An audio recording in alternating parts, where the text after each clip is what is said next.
Esselamu Aleyküm ve Rahmetullah. Euzu billahi mineşşeytanirracim. Bismillahirrahmanirrahim.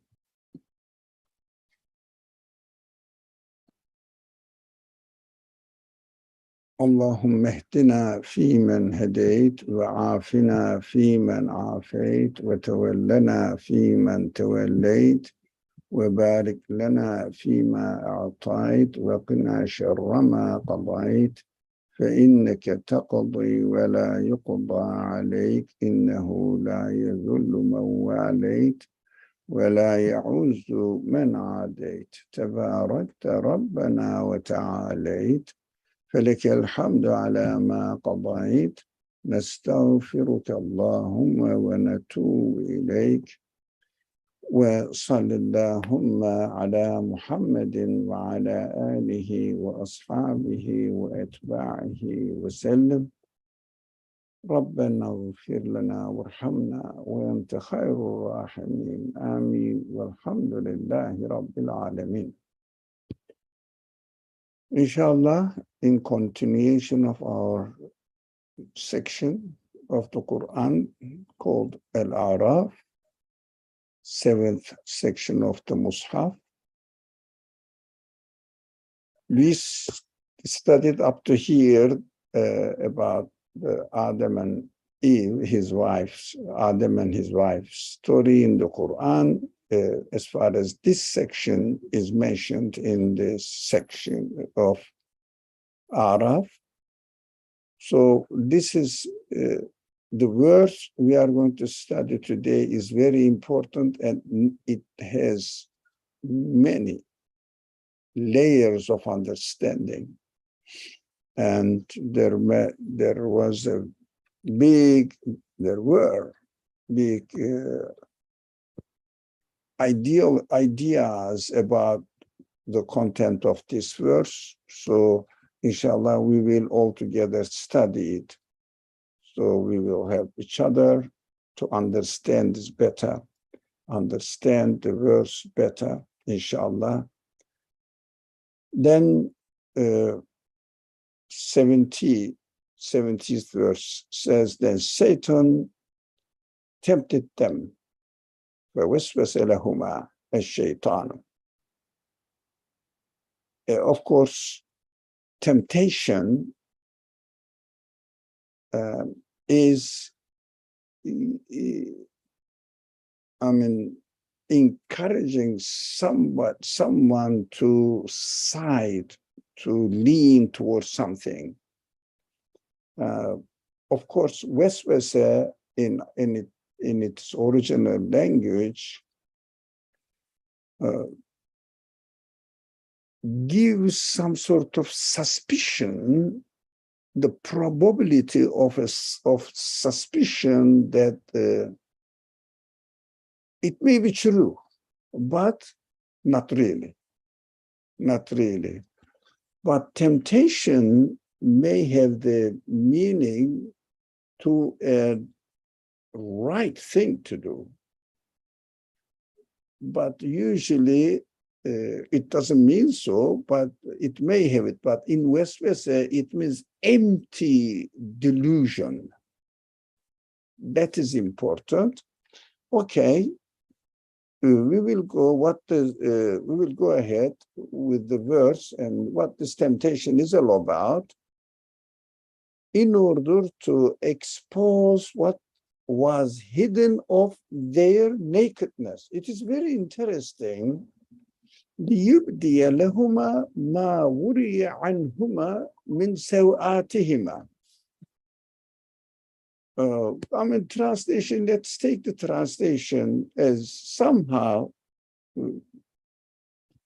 corresponds the meaning, expose what was hidden. There was something hidden in them, of their nakedness. Oh, what is nakedness? They didn't have any clothes. In paradise, there is no such concept, clothes or anything.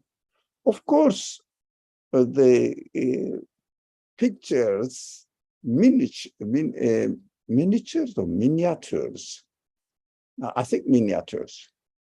The miniatures show Adam and Eve naked, and they put some leaves on their private parts. So comedy.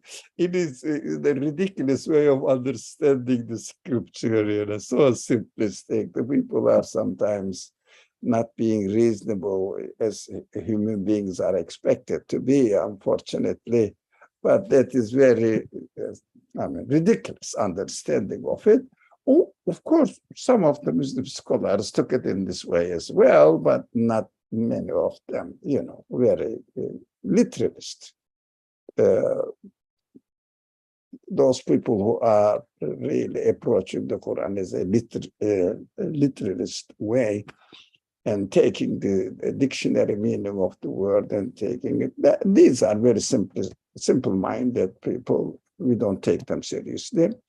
So there is something that, first of all, we have to understand what nakedness is and what hidden of their nakedness really mean, and what does to expose it.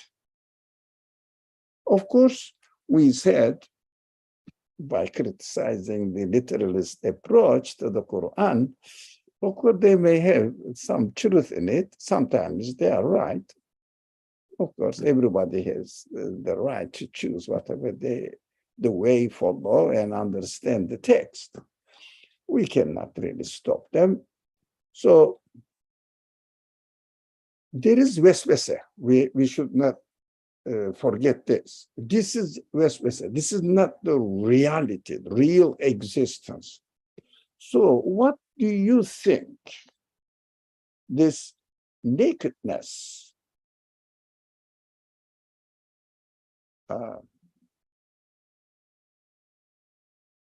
mean, sewatihima, mean? For Adam and Eve, it means for me and for you.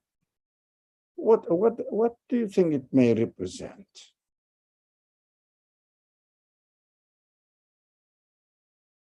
Nakedness is something to do, and anybody, you can interrupt me anytime you want. It's something to do,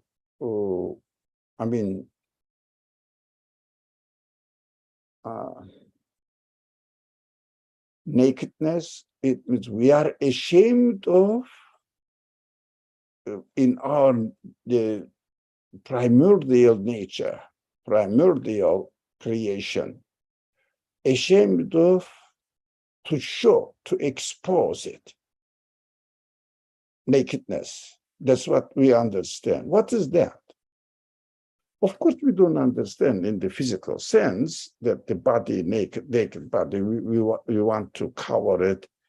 That is completely another matter. That is hijab or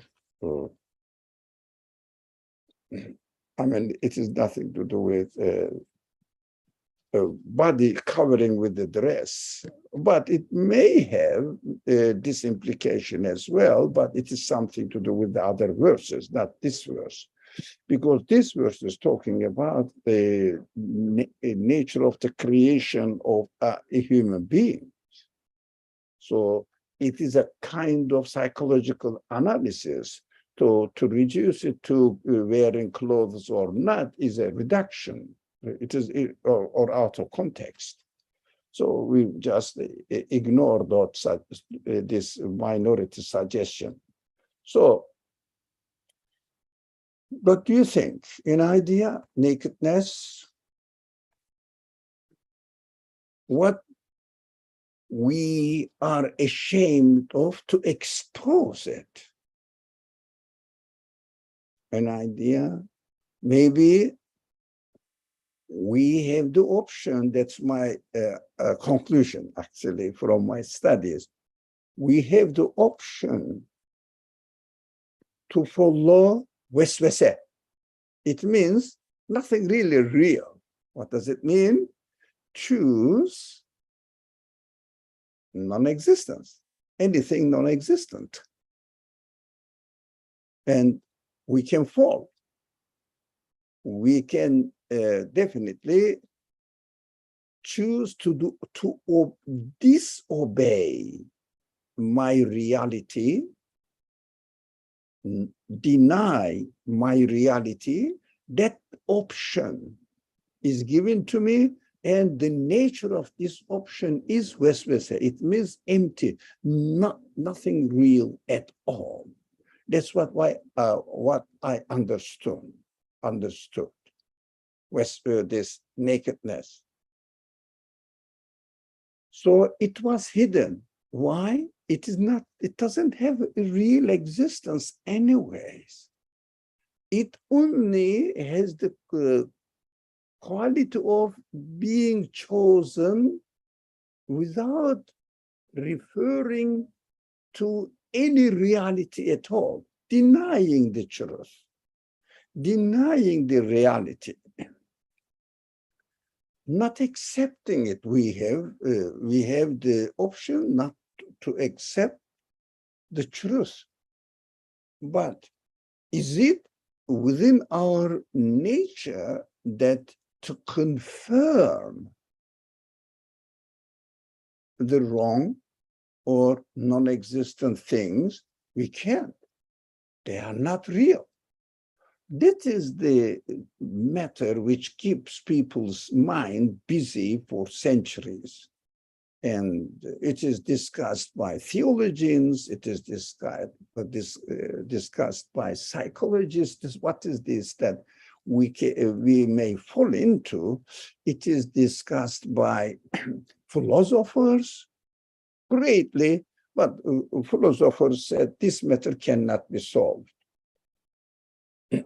Psychology says that is human reality, but we don't know how to handle with it. We may just keep ourselves busy with something else. Distort our attention from it.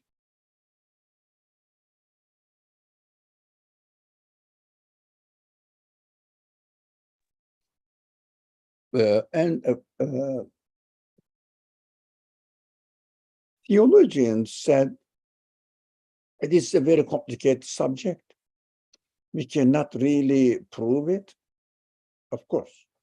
I say it is simple. That's my understanding, humble understanding.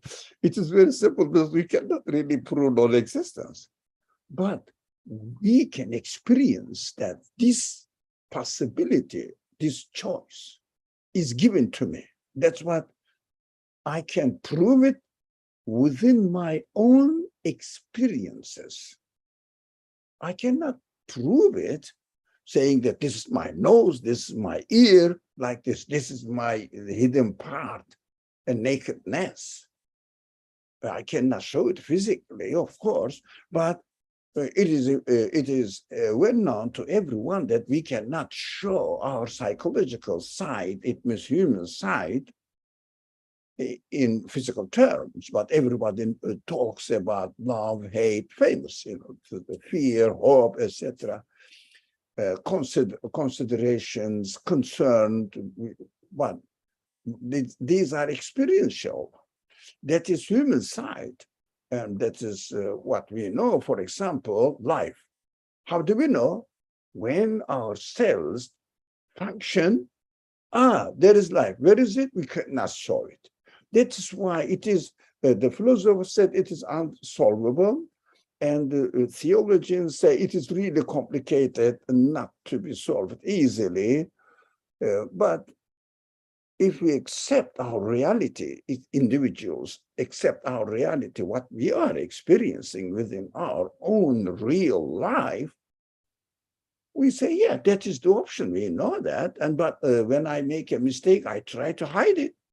I don't want to expose it. But waswasa, it goes along with this side. It is empty. It is not real.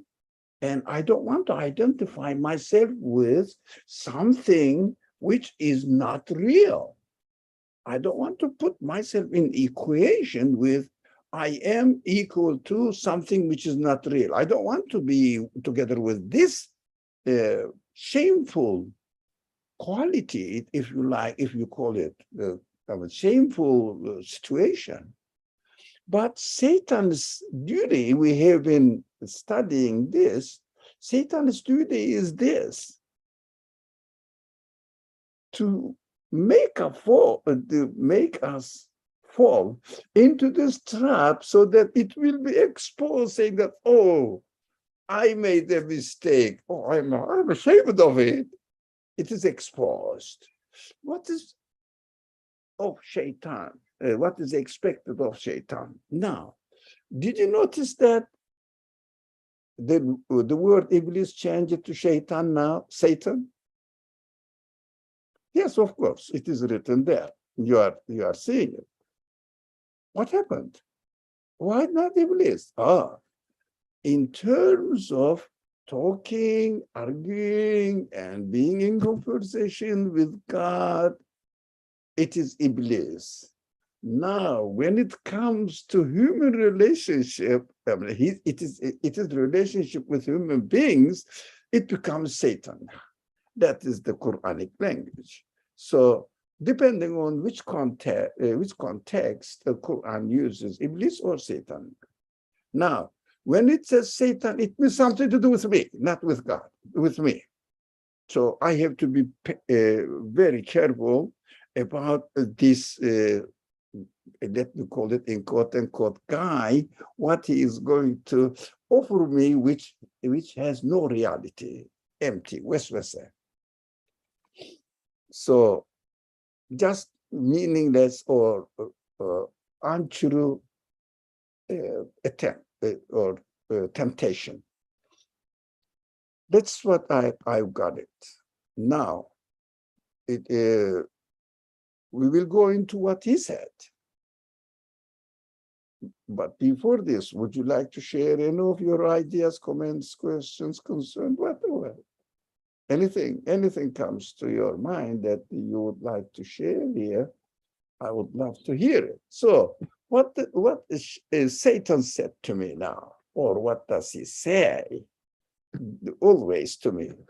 Your Lord has forbidden this tree to you, but we discussed extensively what tree is.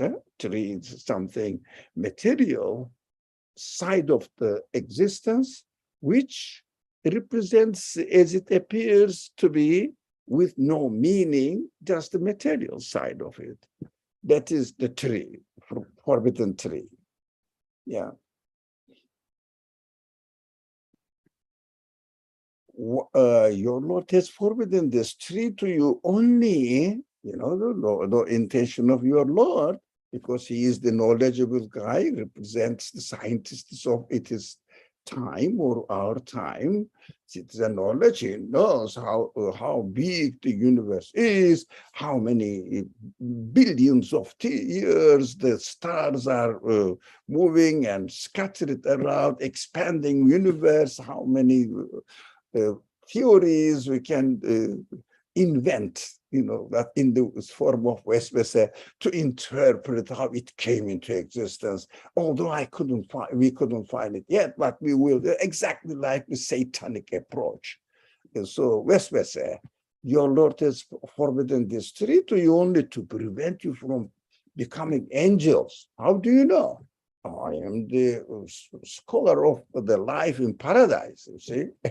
So used to be scholar of his paradise, or scientist, as I will call it, in order to refer it to our time. A scientist of his time, to prevent you from becoming angels. What does it mean to become angels? What is wrong? What is good to become angels? What angel Melech represents?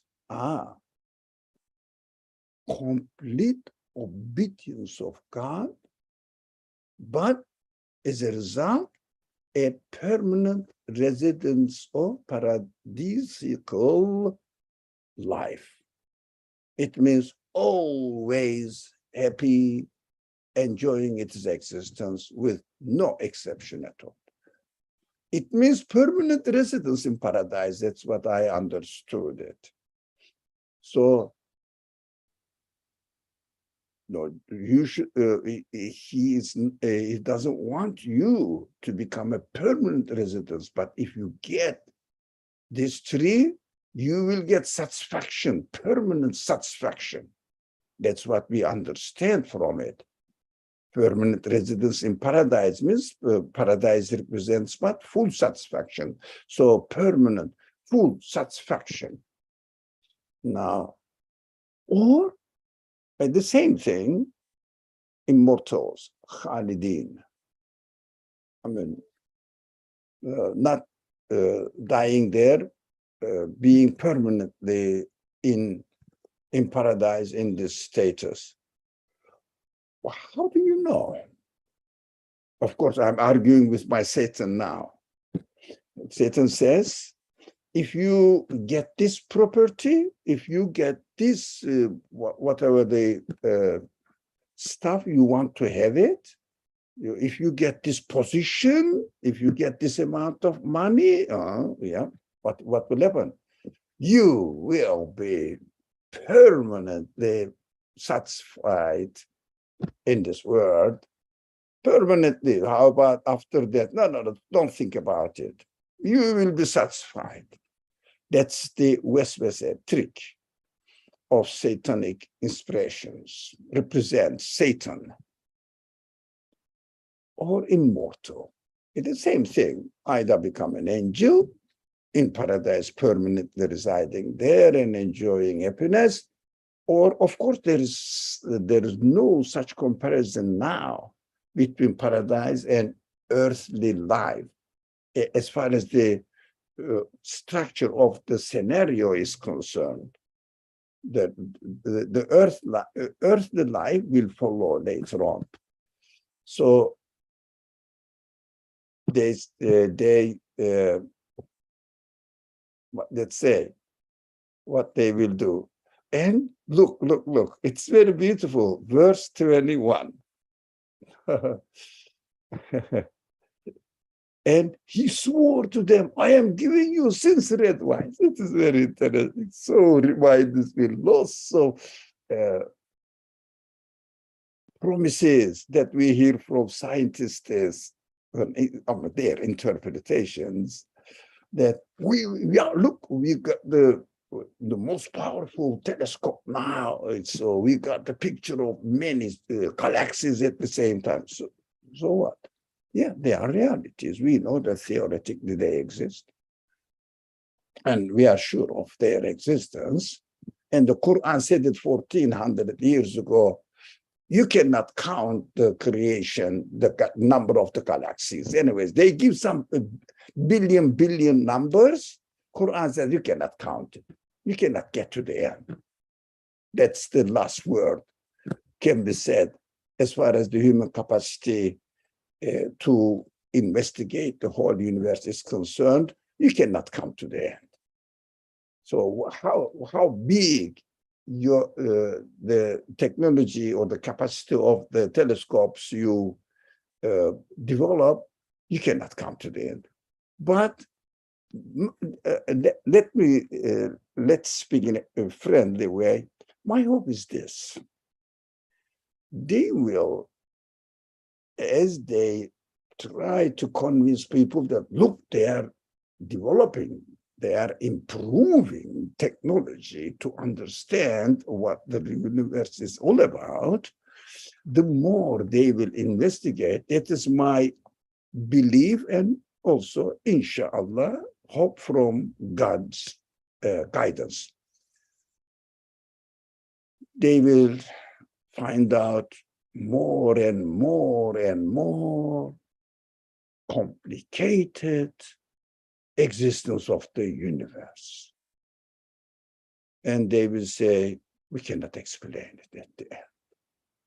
It is inexplicable, inexplicable within the conditions of this universe. That is something amazing. If I don't want to accept it, at least I will say, I will declare my bankruptcy. I cannot explain this at all. I should stop cheating people by saying that science will develop, and find out.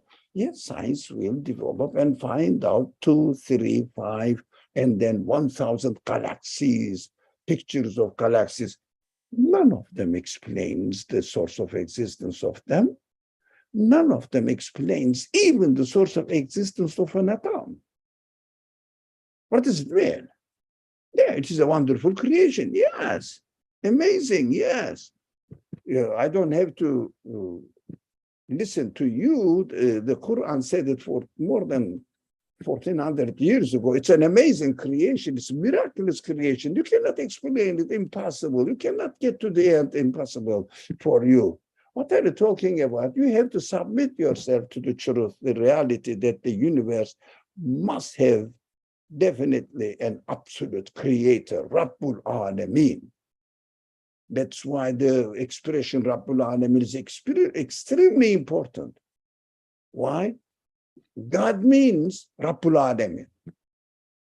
What does it mean? Whoever created the whole universe must be the creator of even the simplest thing in it. No one can have any claim, can declare any claim over the existence of anything at all. Rabbul Alamin is the last word we can talk. We can learn from the Quran and seal off the subject. There must be a Rabbul Alamin, and all the other alternatives will fall down. That's my expectation, and the trend is going this way. I'm very hopeful about the future. As soon as science declares bankruptcy, that you cannot explain the existence at all, the source of existence, let alone the reason of existence, is impossible to explain it in terms of matter. The other is impossible equally, but this is even more impossible. Any human mind can easily understand reason of existence, wisdom in existence. Why does it exist? This question cannot be answered within the matter itself at all. But the source of existence is also impossible. There is no other option for human beings that they can use it, they can really have a recourse to it and explain the universe. Impossible. But what they see now, temporarily speaking, inshallah, there will be an end to this trick or cheating language of the materialist philosophy, materialist interpretation of the creation of the universe. And then human beings say, so what? What are we doing here? We have lost all our hopes. Science will explain, but it doesn't work. It doesn't work. It didn't work. It doesn't seem to be working at all. What are we going to do now? And they will start investigating what the reality of their existence is. Human nature is inclined to be truthful, to be consistent. We are created with this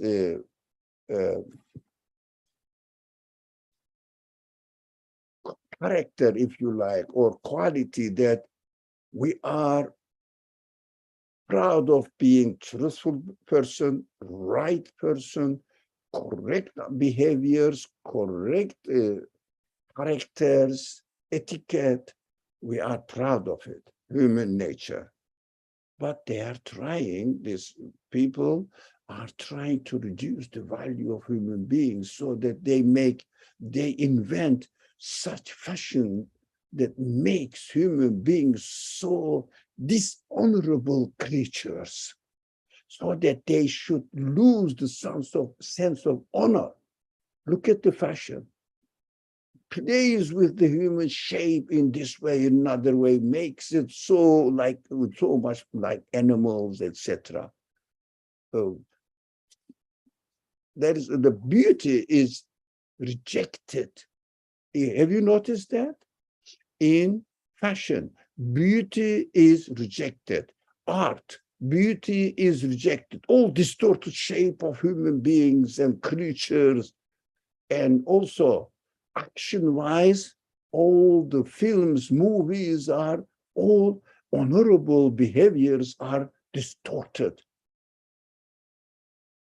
We have to be aware what is going on in the world.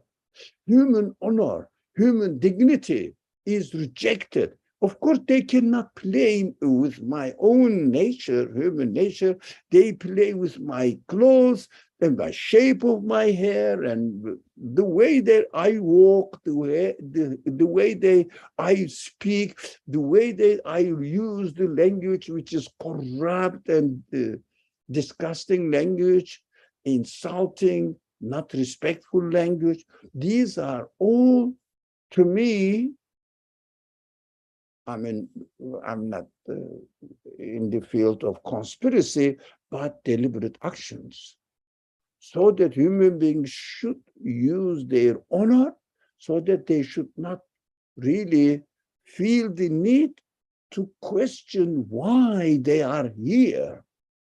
They will say, okay, it's not important. Life is not important. The things are really leave aside. So instead of having a nice dress, I can have nice looking dress. I can have one side open, one side closed, and disharmonious colors and designs, etc., or mixed up decorations and meaningless modern-looking paintings, etc. But used to be beautiful representation of God's creation out there. Now these are gone. These are gone. Instead, some figures are there, meaningless figures. What is that? It is the famous painters' tableau, the paintings. What does it mean? You have to interpret it. But the universe is obvious. The universe speaks beautifully, honorably, dignified in their existence. Everything is distorted for a purpose. Why? They should not take their existence seriously in an honorable way. Human honor is destroyed. Look at this, how the civilization is going on. That is why Satan represents here the attitude of those people. And I mean, we can understand now by reading the verse 21, and he swore to them, I am giving you sincere advice. I mean, sounds something familiar. We are trying to help you make your life comfortable. Yeah. Of course, this is the only way to enslave people. They know that. Now, humanitarianism also is the actually most honorable people follow humanitarian ideologies.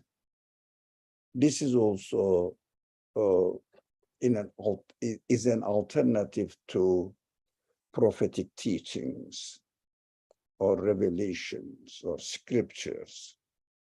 Why? It is more acceptable to human beings.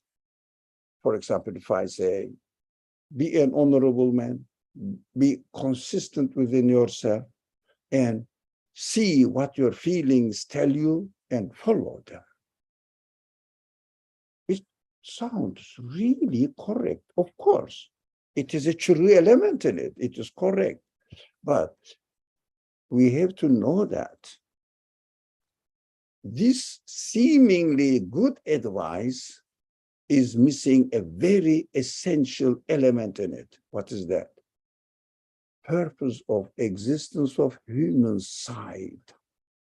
They need permanent satisfaction. When I follow my feelings, which is correct, it is not wrong to follow your feelings. Unadulterated feelings, if I convey what I mean by it with this word. uncorrupted feelings. It means really being honest to yourself. This is correct, but is it enough? I argue. I mean, you can argue as well, of course. I mean, either with me or against me. So uh, I would love to hear your voice. I argue that human beings cannot deny their reality. They are created to be a candidate for an eternal happiness, because all of human feelings desire permanent satisfaction.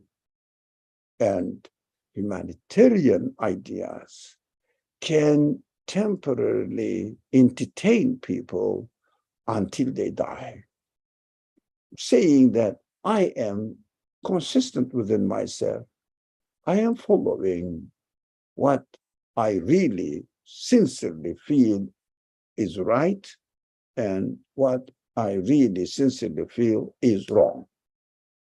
But without thinking of my origin of existence and why I am here, he said, even I don't know, they say usually, even God created me, okay, but I'm not contradicting to my creation, to my existence. So I am obeying the way I am created. But what they are missing? Eternal happiness. They cannot find it here. Without attributing the men's feelings to their creator, human beings cannot find any solution for their expectations. So they reduce their life here to a bodily life, only bodily happiness. It means I am having a nice dinner now, and I take care of the people, poor people in Africa or Far Eastern, Middle Eastern problem, Middle Eastern countries. So, but the politicians play with their emotions. Unfortunately, uneducated people, it's easy to carry them away to the direction you want. So they are playing with their senses, and I'm helping them without being partial. I help this group and the opposite group at the same time. Poor people, they are there. Oh, I am happy. Okay, I'm having my dinner as well, and I am having my technological gadgets as well to make my my life comfortable. Okay, I am happy. But this is just a temporary happiness and bodily happiness. Your spirit, your human sense, still strive for gaining the eternal happiness, and you say, no, isn't that a contradiction within yourself? We have to argue, isn't that a contradiction within yourself? You are saying, I will die and disappear, and I exist here. However I came into existence, I am here when I am being consistent within yourself. But it is your human reality that you have to question, why am I given existence? Why? Who is giving existence? Can I be the result of accidental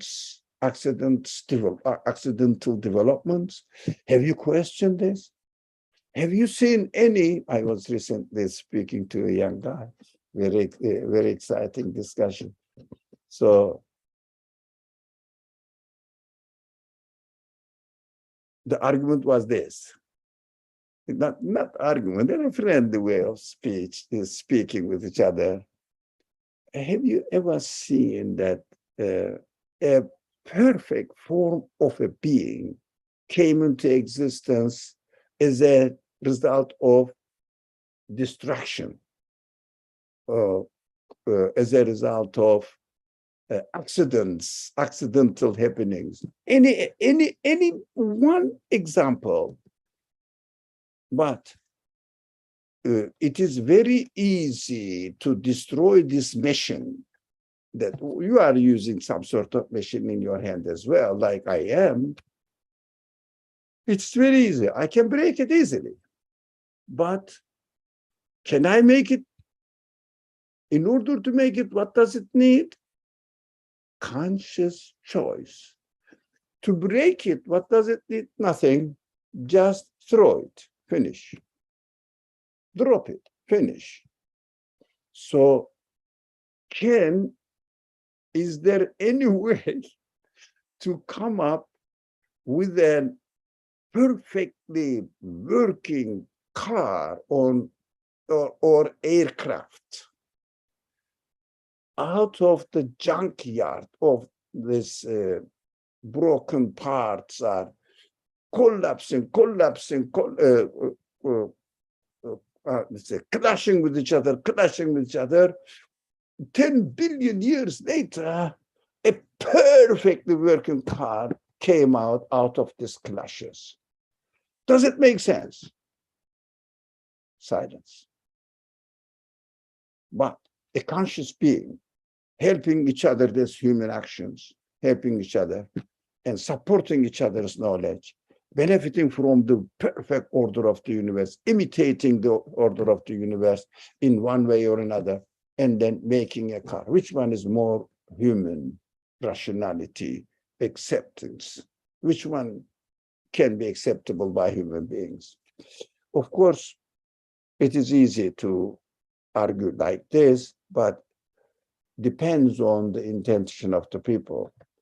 Whatever these arguments going on, really, I understood fundamentally is based on whether one is ready to submit his existence to its creator and connected to him and expect his guidance from him.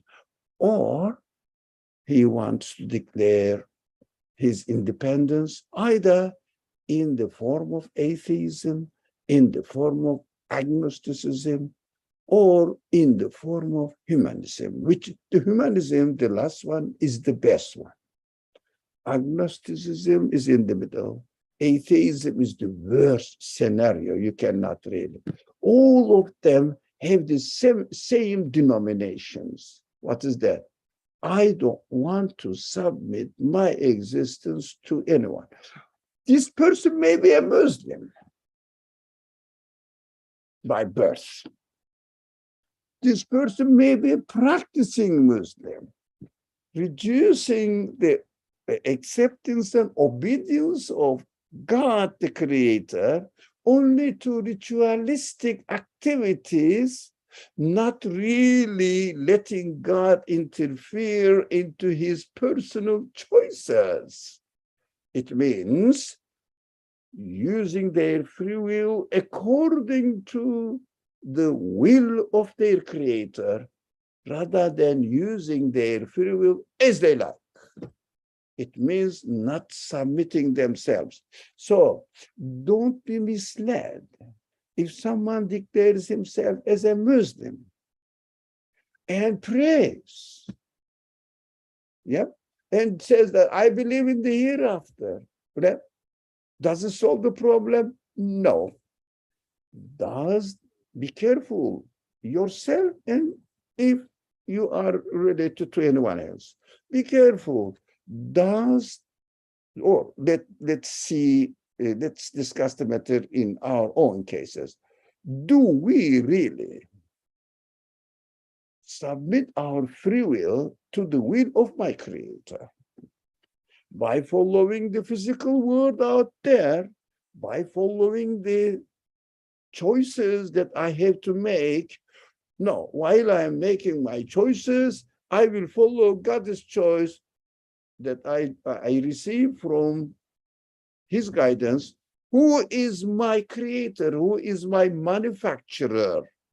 So I have to function according to the guidance of the manufacturer. They call it manufacturer setting, or what do they say? Manufacturer setting, something in this line. According to this original setting, which is set by the manufacturer of the machine, it means by the manufacturer of human beings. Follow his choice. Use his machine according to the prospectus prepared by the manufacturer's guide, user's guide. Are you ready? Not only while you are praying, because it may be cultural, still you pray, maybe, I mean, it loses its value first omitting, and then slowly doing it later and later, and then leaving it completely. That is how human beings get rid of the effect of human cultural influence on them. They cannot really suddenly one night break it out. No, slowly, first praying later and later. The second, not praying while at work. Third, not praying while tired and at work, and while tired and while speaking with something else, or watching an interesting video or something, and then leaving it all together. This is inevitable.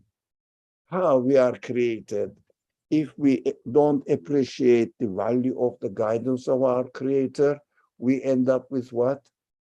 Losing it. Culturally, we may have it. Really, it doesn't mean much. It doesn't mean much.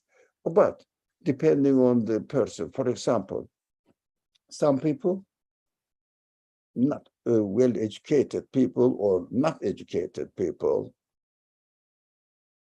may get along with their culture as it seems to be right for them. They decide that it seems to be right, I have to follow it. That is good for them. But this attitude doesn't work for me and not for you, any of you here at all. So we shouldn't cheat ourselves. Look, I'm following my religion as I inherited from my family tradition. So I am very loyal to my religion. Don't cheat yourself. You have to be consciously choosing and establishing your choice on a realistic evidence, proof, confirmation. Yes, I am absolutely sure this is true. And then it can stay with you for a long time, but you have to refresh it, renew it with new evidence, we have to work on it. We cannot really go away, get away with it by saying, no, I accept it, I believe in God, that is done. I have to follow my traditional religious way. And there is no need more, I don't need any more evidence for the truthfulness of my choices, etc. That is, we may do that, but it doesn't last. So, I am giving you sincere advice, Satan says. Do you think anybody who gives us advice, good or bad, I am giving you a bad advice? Everybody says I am giving you sincere advice. So it doesn't mean anything at all. Nasiha, it means inni lekuma leminas nasihin. I am giving you a sincere advice, giving advice to you. I am your best advisor, something like this. All right, shall we go? Any comment, anything? Today, our friends are so silent. All right, let's go one more slide, inshallah. Now, Satan seems to be successful now. And yeah, it may be successful sometimes. So we will learn what to do if Satan is successful in deluding us. So he lured them with lies. Yep. But the term here, not kidhib, those people who are familiar with Arabic, says, the original text says, فَدَلَّهُمَا بِغُرُورٍ. Yes, the word ghurur is essentially not true, which is lie. But lie is kidhib in Arabic. Why not be kidbin? Because kidhib is so obvious. That we discussed this word before. It's known this is true, but we don't want to admit it. That is called kidhib. It means I don't want to admit the reality. Okay. But ghurur is a more complicated with larger meaning than kidhib, and also more abstract word. Why? What does it mean then? It is not really true, but at the same time, I cheat myself with it. It is lovable for me. That is ghurur. For example, if someone says to me that, I don't know how can I say this, if someone appreciates me, which I don't have anything to be appreciated, and in an exaggerated way, I am always inclined to be happy to hear this voice, this speech. It doesn't disturb me. For example, this is the trick some certain political people, politically minded theologians, which are not Muslims, but expert on Islamic texts. They are called Orientalists. What do they say? Qur'an is a wonderful book. Look, Muslims say, oh yeah, you see, even the non-Muslims appreciate how the Qur'an is so wonderful, although the person who's really happy with this voice doesn't know what the Qur'an is all about, but it is ghurur. You know, every day, thousands of people converting into Islam. Oh yeah, that is our religion, of course. Of course, our religion is true. That's what. How many people a day? 1,000. Oh man. Oh, that's good. It means I am on the right track. Why? Do I know why? No. You see, people are coming to me. It must be that I must be right. But you don't know what truth is. You are just following culture. But people love to hear conversion stories rather than investigating Islam itself and being convinced that it is really true, humanly the best appropriate guidance from its creator, from human's creator. That is ghurur. What the Orientalists say, Quran is a mirror, is an extraordinary, beautiful, the best Arabic literature. What happened? You know, when it's a very famous Orientalist, Arberi. It's a very famous. The translation. It has a book, Quran translation, and he knows Arabic really much more than not ordinary Arabic speaking people. Forget them. They don't know Arabic. One of Sarah here. Sarah, yeah, true. Egyptian Arabic is not Arabic, really.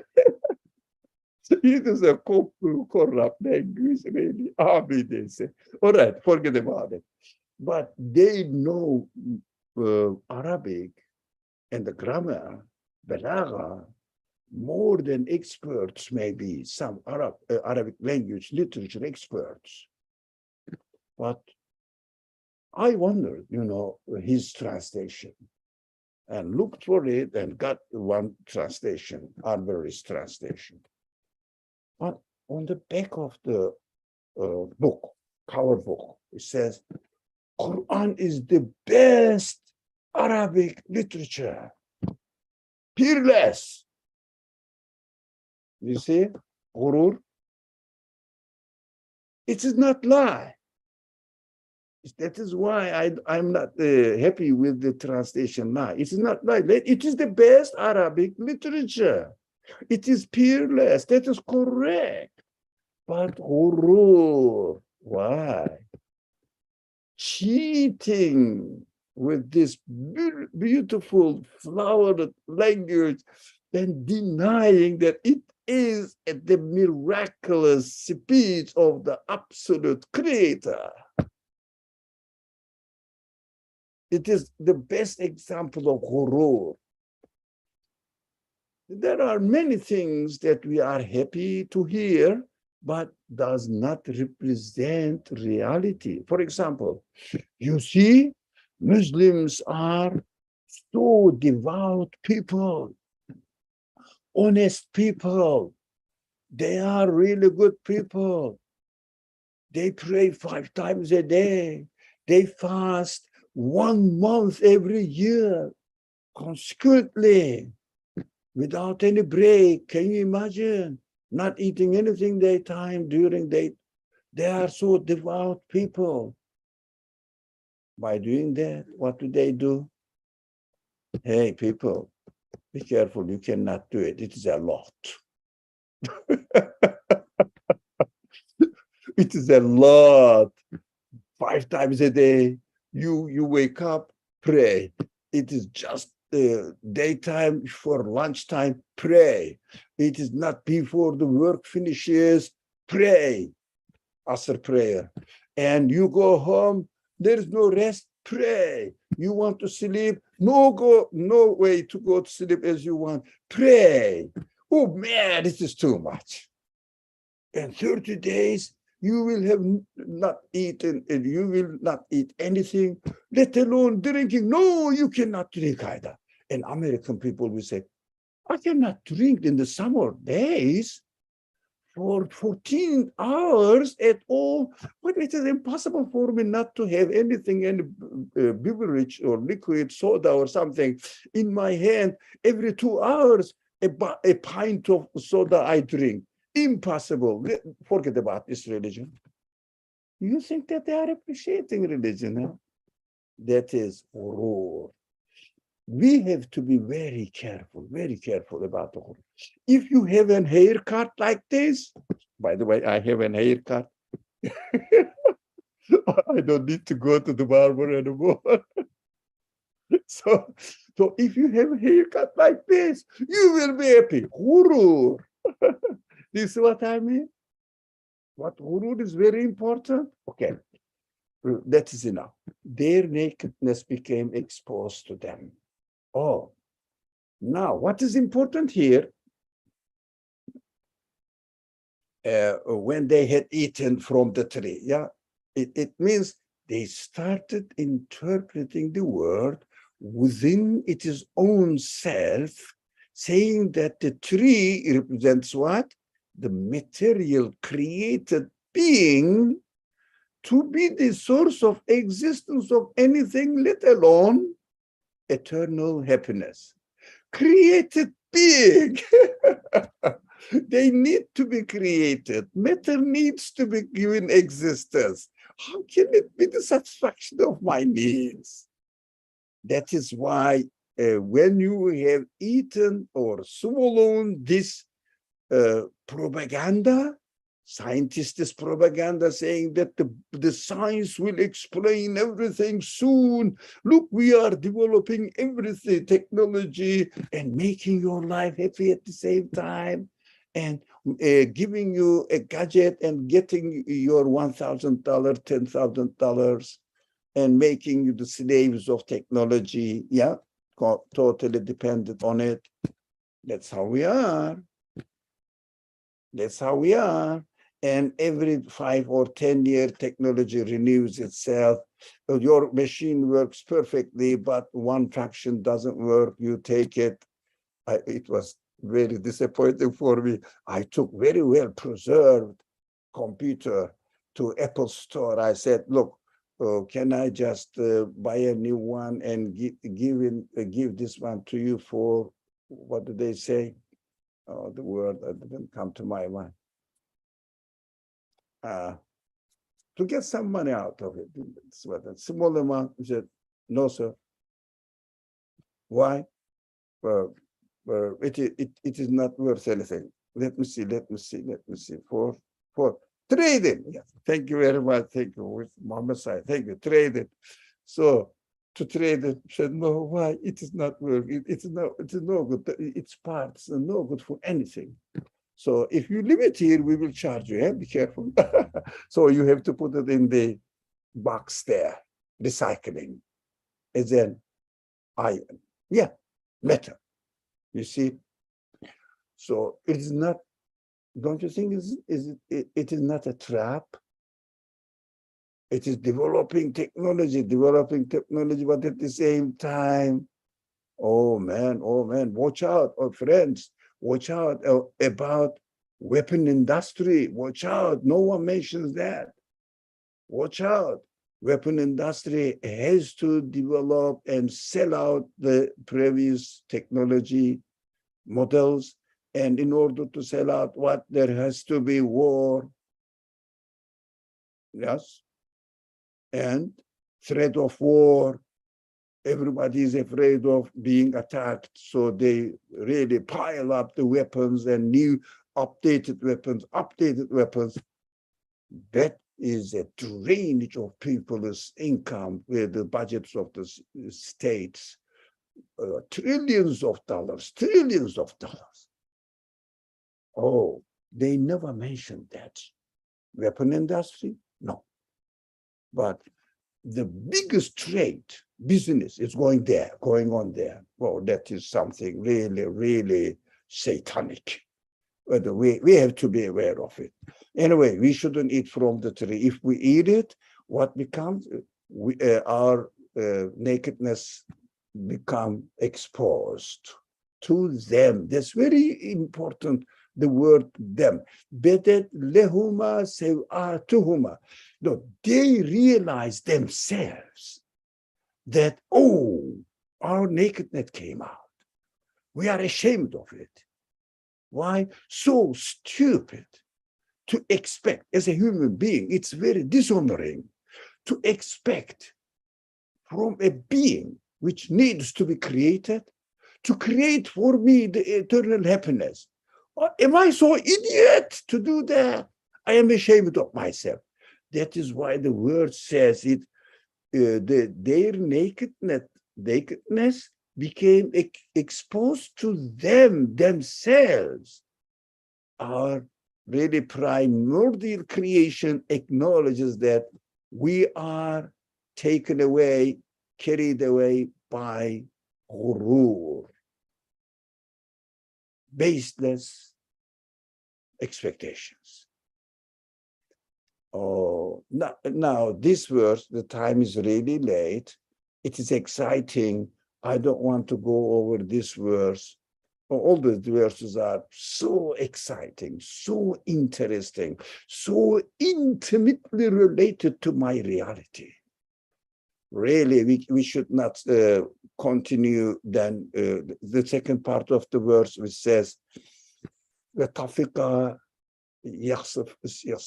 عَلَيْهِمَا مِنْ وَرَقِ الْجَنَّةِ. So it is very important, this section. Let's have it and have the discussion on it on a free, comfortable time, because I realize that we are already 7 minutes late. And I don't want to exploit your patience with me. Thank you very much for waiting until this time, actually not leaving the class. It is so exciting. It is so exciting about these verses. When I study these verses, I get really excited. I say, oh, this is really reading out, telling me my real existence. It can be the word or explanation only from my maker. That is what belief in revelation means, in the Quran means, being fully satisfied that the speech that we hear in this book can be made only by the one who knows my inner self, deep down, who I am, not my biology. The doctor knows my body, how it functions. No, my inner self, my reality, my spirit. Deciphering the scripts of my existence. That is so exciting. And it is very convincing that we are studying God's guidance, the Creator's guidance, our Creator's guidance. Inshallah, we will continue to study this word. Bismillah ar-Rahman ar-Rahim. سبحانك لا علم لنا إلا ما علمتنا إنك أنت العليم الحكيم وآخر دعواهم أن الحمد لله رب العالمين بحرمة